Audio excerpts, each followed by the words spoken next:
بسم اللہ الرحمن الرحیم عن زید بن ارقم قال كان رسول الله صلی اللہ علیہ وسلم يقول اللهم انی اعوذ بک من العجز والکسل والجبن والبخل والحرم والعذاب القبر اللهم آتی نفسی تقواها وزکیها انت خیر من زکاها وانت ولیها ومولاها اللهم انی اعوذ بک من علم لا ينفع ومن قلب لا يخشع ومن نفس لا تشبع ومن دعوة لا يستجاب لها۔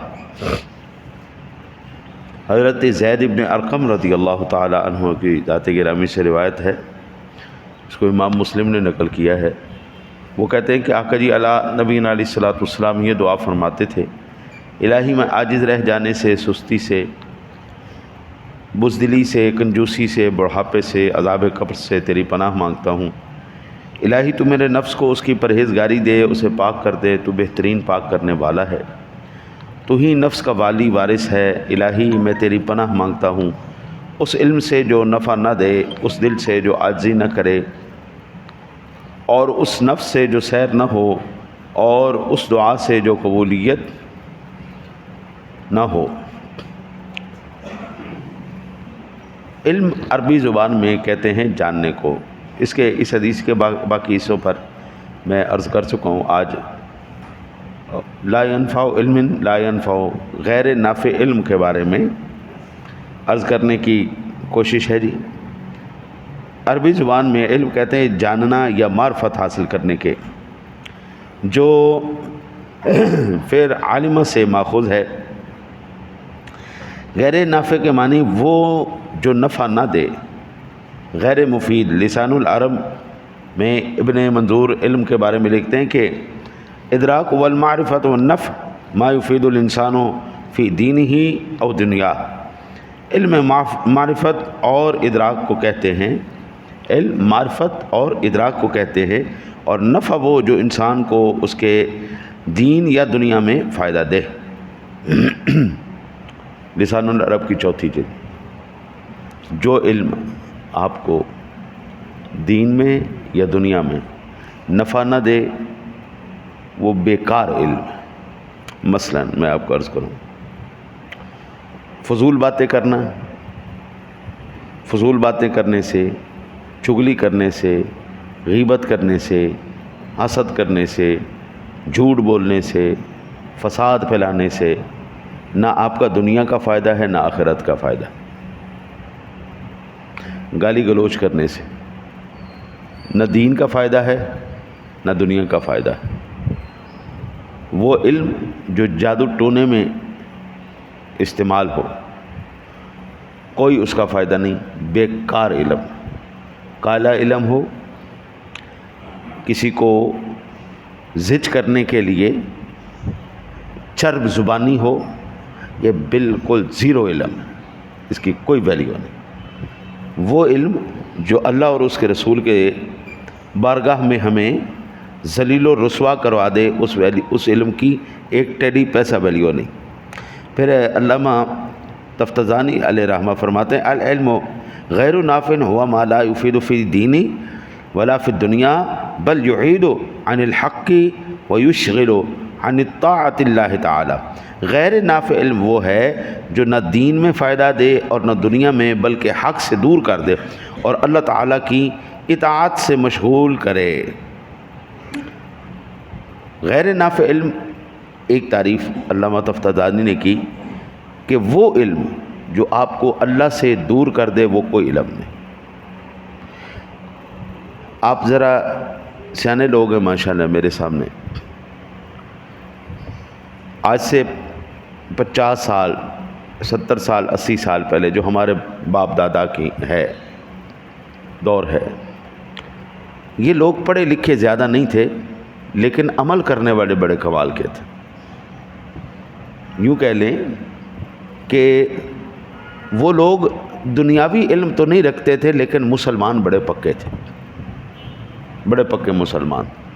وہ جانتے تھے نماز پڑھنی ہے، وہ جانتے تھے شرم و حیا کا پیکر کرنا ہے، وہ جانتے تھے کہ اللہ رسول کی اطاعت کرنی ہے، وہ جانتے تھے کہ بیٹی کے سر پہ ہاتھ رکھنا ہے، ہاں جی، دوسروں کی عزتوں کو اپنی عزت سمجھنا ہے، یہ لوگ سمجھتے تھے۔ آج کا علم میں اس کو کیسے علم کہہ سکتا ہوں کہ آج کے علم کا معیار یہ ہے کہ جو جتنا ننگا ہوتا ہے اتنا براڈ مائنڈڈ ہوتا ہے. کپڑے جتنے کم ہوتے چلے جاتے ہیں وہ کہتے ہیں جی پڑھے لکھے لوگ نے نا، جی پڑھے لکھے لوگ نے.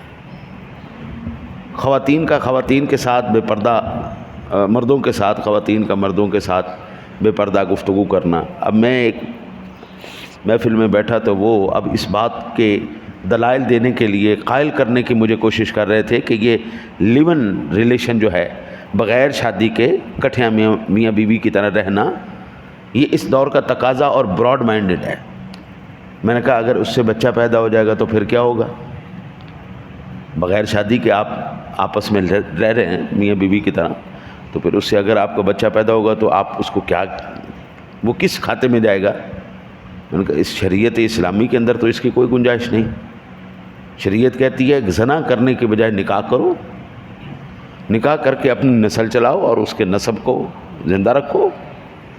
لیکن آپ کہہ رہے ہیں کہ پہلے ٹیسٹنگ کی جائے، ٹیسٹنگ کرنے کے بعد خوب رگڑا لگانے کے بعد اگر وہ دروازہ کھول یار کس نے بند کر دی، ٹیسٹنگ کرنے کے بعد اگر مزاج آئے تو پھر آگے ہم اس رشتے کو آگے چلائیں.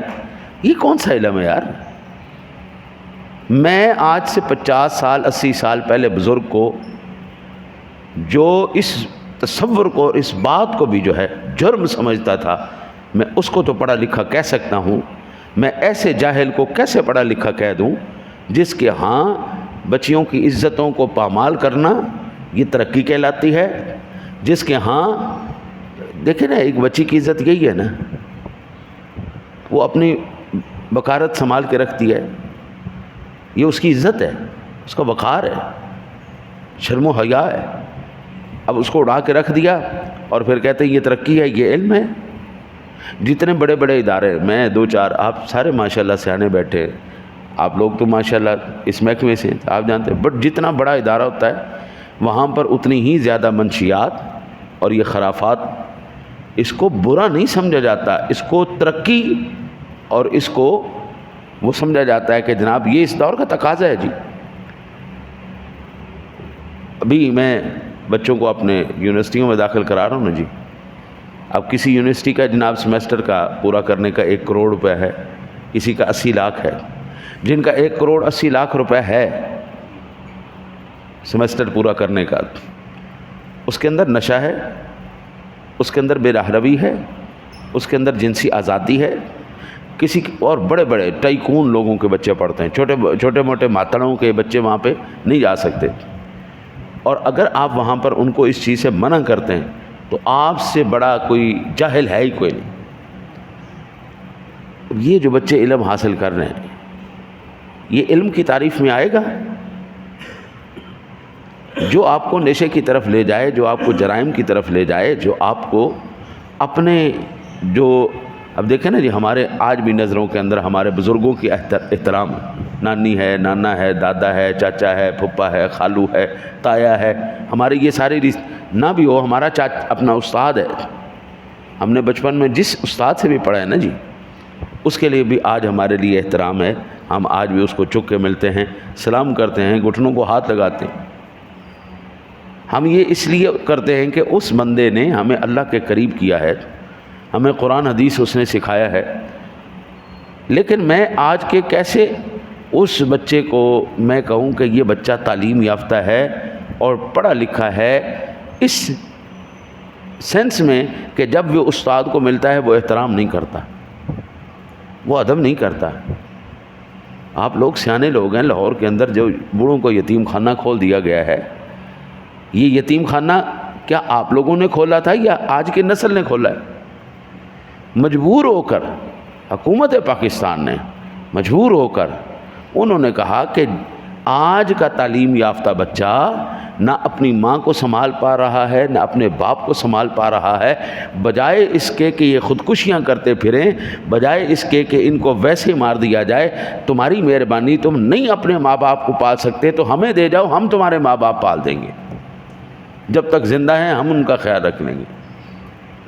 تو وہ علم کیسے؟ میرا مالک ارشاد فرماتا ہے واتبعوا ما تتلو الشیاطین علی ملک سلیمان وما کفر سلیمان ولکن الشیاطین کفروا یعلمون الناس سے، اور انہوں نے اس علم کی پیروی کی جو شیطان سلیمان کے دور میں پڑھتے تھے، حالانکہ سلیمان نے کفر نہ کیا لیکن شیاطین نے کفر کیا، وہ لوگوں کو جادو سکھاتے تھے۔ جادو ہو آج کہتے ہیں نا جی، اس نے اس کے اوپر کالا علم کر دیا ہے، اس نے اس کے اوپر تعویذ کروا دی ہیں، اس نے اس کے اوپر کچھ چیز چھڑوا دی ہے۔ ہاں جی، اکثر لوگ میرے پاس آئے ہوتے ہیں جی دم کر دو، تعویذ کر دو، وجہ جی اس کے اوپر کوئی چیز آ گئی ہے۔ او بابا، آپ نے نماز ہی نہیں پڑھنی، نماز آپ کی روحانیت کو پاک کرتی ہے، آپ کی روح کو پاک کرتی ہے، قرآن آپ کی روح کو پاک کرتا ہے، حسن اخلاق آپ کی روح کو پاک کرتا ہے، صدقہ خیرات آپ کی روح کو پاک کرتا ہے، چھوٹوں کے ساتھ شفقت، بڑوں کی محبت، یہ آپ کی روح کو پاک کرتا ہے۔ جب میرے بابو آپ نے روح کو پاک کرنے والا ایک کام بھی نہیں کرنا تو آپ کے اوپر بلائیں نہیں چڑھنی تو اور کیا چڑھے گا؟ نحوست نحوست نحوست نحوست نحوست۔ رات کو سوتے وقت ہم اللہ کی توبہ کرتے نہیں کرتے؟ بھائی یہ ہے جی آج کا پیغام، کہ وہ علم جو آپ کو اللہ کے قریب کرے وہ علم ہے، جو آپ کو اللہ کے قریب نہ کرے وہ کوئی علم نہیں، وہ صرف شیطان کا راستہ ہے، اور جادو ٹونا کچھ نہیں ہے۔ آپ نماز پڑھنا شروع کر دیں، اللہ تعالیٰ آپ کے اوپر رحمتوں کے دروازے کھول دے گا۔ اللہ سے دعا ہے اللہ تعالیٰ اپنے محبوب کریم علیہ الصلوۃ والتسلیم کا صدقہ ہمیں عمل کی توفیق عطا فرمائے۔